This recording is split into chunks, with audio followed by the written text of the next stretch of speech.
Welcome to Making Connection Studio. As Making Connection connects the children and youth towards the positive future. I am Nisha. Today we are very fortunate to have with us a very special guest. He is an eminent and distinguished philosopher, scholar and a teacher. He was the former Prime Minister of Tibetan government in exile.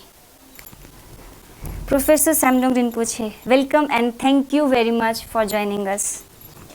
So how do you feel to be here with us in Tonglen? Very comfortable, satisfying, and also very inspiring. Very happy to be here. So why is education important for you and why it's important for everyone? I think it is the nature of all sentient beings. Each one of individuals look for happiness and do not like misery and suffering. So this is common to all sentient beings. But every sentient being does not have the ability to go through education. This is a gift to humanity alone. The humanity has some possibility of evolving its mind to the highest level. And it has a language, it has a script, and that's how the development of wisdom and knowledge of the ancestors for millions of years, which come down through writings and literatures and treatises. So to dispel ignorance and to achieve the understanding, the perception, the right view, for that each one needs some kind of hearing, contemplation and concentration, through which the knowledge can be transformed into a real understanding or real wisdom. So that is achievable only through education. Education in real sense. I am not talking about the knowledge of letter or just reading, writing and arithmetics. But education means to shape the mindset, the mental attitude, to cultivate the potential of human mind to the finest way and to the highest level. So therefore, education is extremely important for all humanity, because human beings has the ability, as I mentioned before, and also due to that ability, each human being has the right to acquire education. So therefore, education is important. Sir, if I understand correctly, one of your major interests is in holistic education. How it is beneficial for the young generation? Holistic education, this expression holistic is not originally from Indian language. It is we are borrowing from a Western language. If something is not holistic, something is not in a complete shape, that thing does not have any importance or usage. If there is a partial knowledge, that is not education for me at all. Education means a holistic knowing, holistic perception. That is only education. As I mentioned before, Gandhi have said that education does not mean to become a literary person, able to read and write. That does not mean education. It is only a knowledge of letter. Education means how to evolve the human inner wisdom. And for that, any partiality, any pigmentation, that will not help to flower in your inner wisdom. My late friend Jiddu Krishnamurti always used to say, education means to awake the human inner wisdom as to the individual could flower in goodness. So that means education means holistic education. If there's no holistic, it is not education. It's just, it may be a training, or it may be just a teaching of some particular thing. For me, education means to develop the person as a whole, not in a partial. If someone is not developed in a holistic manner, then that individual will not be able to achieve the real humanness. Real humanness means a person which is flowering in love and compassion, which can relate itself to the entire universe. And for that, you must have a holistic view, the right view. The Buddha has said in the first, among the eightfold noble path, the right view is the first thing. Because unless you have a right view of the entire existence, the universe, you cannot act correctly in that vast universe. So therefore, right view leads you to right action and right livelihood. So for me, holistic and education are synonymous. If there is some partiality and some pigmentation, that is not education. Okay.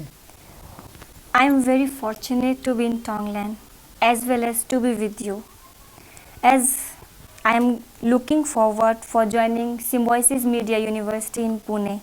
In Pune, great. Yes. So, sir, what is your recommendation for me when I will become a responsible decision maker? You need a right view, and you need the power of discrimination between the right and wrong. And that is the basic requirement. Therefore, you must develop your mind in rationality, not to believe anything because it has been said by some important person or some noble individual, or it is written in scripture, or it is practicing in the society for a long time, or it is tradition or custom, whatever it may be. But you should not be believing in any of them just because it has been believed by many people. You must have a very sharp, rational mind by which you can reasoning and analyze the things for yourself. That's why Buddha have taught in the right beginning, "O my monks and the wise people, you should examine the things for yourself to understand. Do not believe because Buddha have said it." And this is Buddha's core of teaching. Buddha said, you do not believe in me if you do not understand my reasoning, my arguments, and my logic proposition, then you will not able to understood me. Just you referring to Buddha. Buddha is a great person, and he must have said it correctly. So this is the way in which the majority of humanity, whether believer or non-believer, they are stuck, giving up the rationality, giving up the analyzation of things for oneself. So to become a responsible decision maker person, you should have number one, a very sound ground of rationality, a rational mind. And secondly, through that rational mind, you must make all effort to understand things correctly as it is, without any distortion. And if you have that understanding, then decision will be derived by truth itself. The truth will prevail itself, and your decision will be guided by the understanding of the reality or the truth. Thank you, sir. Okay. So, sir, as I am from slum community and low caste, I have had lots of difficult experience such as hunger and discrimination. Like one memory I have, like, when we were trying to travel in the bus, the bus conductor refused us to come in the bus. So, and it is still going on in an educated India. So how will teaching social values in school help to create change? Discrimination among the people is one of the sign of undeveloped or underdeveloped society. Actually, the entire sentient being are equal. In reality, not only the human beings, even the smallest insects and creatures or the animal kingdom, whosoever has a consciousness, stream of consciousness, that stream of consciousness has the potential to evolving it into the highest level, into the Buddha nature. So therefore, every sentient being is equal on the basis of its potential. And that potential has to be respected. And on that basis of the potentiality, the real meaning of equality among the all beings can be established. Whenever you see a discrimination, we have to oppose the discrimination. But difficult comes here. People who does not have the wisdom and self-confidence, they do not dare to oppose such discrimination. The discriminators are always apparently powerful, and those people who are discriminated are less powerful and poor, economically poor. And the first thing is do not have courage to oppose the discrimination.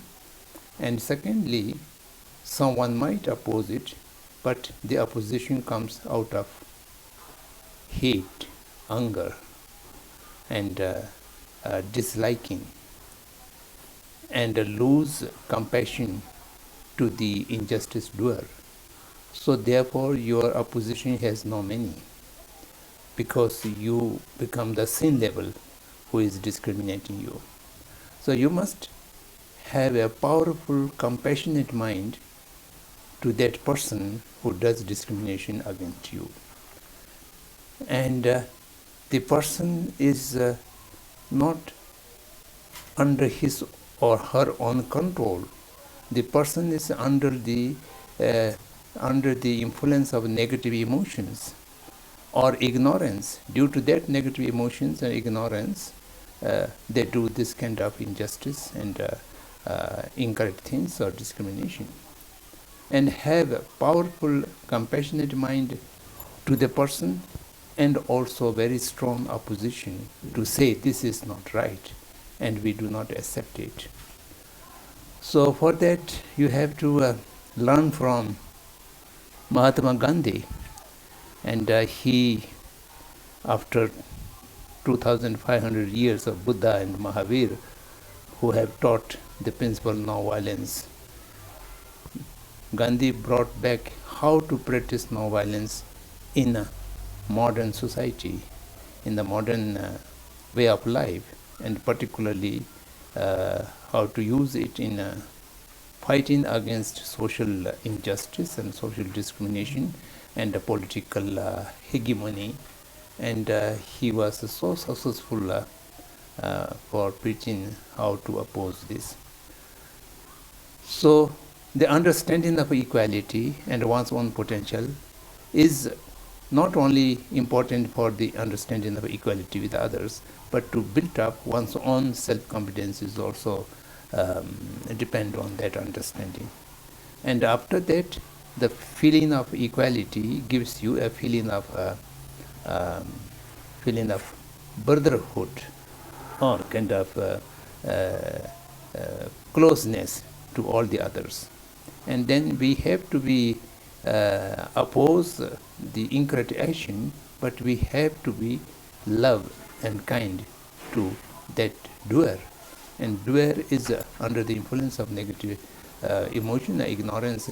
With that understanding, if you can oppose all the time with a compassionate mind, then social change will definitely come. So, do you think we should do more to promote social values in society? Of course. In our way of speaking, the Eastern tradition, particularly Indian tradition, we say Shila, Charitar, Sanskar. These are our words, and we must improve the Sanskar, the Shil, the morality and the ethics of the society and humanity. The value is a purely Western word. The Western people, everything judges from its price. Value means how much cost it. So this is a culture difference in the usage of language. So therefore I do not use value in the sense of morality or ethics or good conduct or sanskar, shil. But now today it is very much in usage. Value education, value-based education, on the basis of UNESCO report. Now Indian universities also has a value education system. Actually, value education system, the word value is derived from the market oriented mindset. The market oriented mindset always looks for a value. Otherwise, we Indians, we say shil, charitar, morality, these are the good words, and we must improve. So, as I belong to disadvantaged community, if I had remained there continuously, I have had a little hope. But now I am able to talk with you, and I am looking forward to join Media University. I think with this profession, I can destroy the social inequalities. And this potential is because of one Tibetan monk and all the supporters of Tonglen. So I want to say a humble thanks to Dalai Lama Guruji, you, and all of your works to the Dalai Lama Trust. And I appreciate your effort and your confidence. And Pune is a very good place. I used to visit quite often, and that is after Varanasi, the second cultural city in India is Pune. A lot of educational institutions, and particularly traditional education, is very much alive in Pune. And since you are joining for journalism, you must read Gandhi's small booklet. Is called Hind Swaraj. Hind Swaraj. The beginning of Hind Swaraj, Gandhi spells out what is the responsibility of a journalist. And he described three basic responsibility of journalist. And from that viewpoint, you study the journalism, you will become a very very powerful person and you can do lot of things. Otherwise, actually, unfortunately now in India, all the university were taught the journalism is the entire course is borrowed from Western pattern. And Western pattern, I don't say that it's not good. It is entirely different from the Eastern mindset. So we have to understand the differences. And sometimes very funny, right from the beginning, the journalist course, they would say, what is news? A dog bites man, that's not news. A man bite a dog, that is news. And sometimes they say, good news is not news. And news must be sensational to attract the readers. So this kind of way of approaching and way of looking, that is not a right view. The view has been colored, and the view is not based on the basis of reality or the truth. So therefore we have to be very much down to earth and accept the ground reality as it is, and with that honesty and a compassionate mind, that is basis for all kind of action. I wish you all the best. Thank you sir. very much.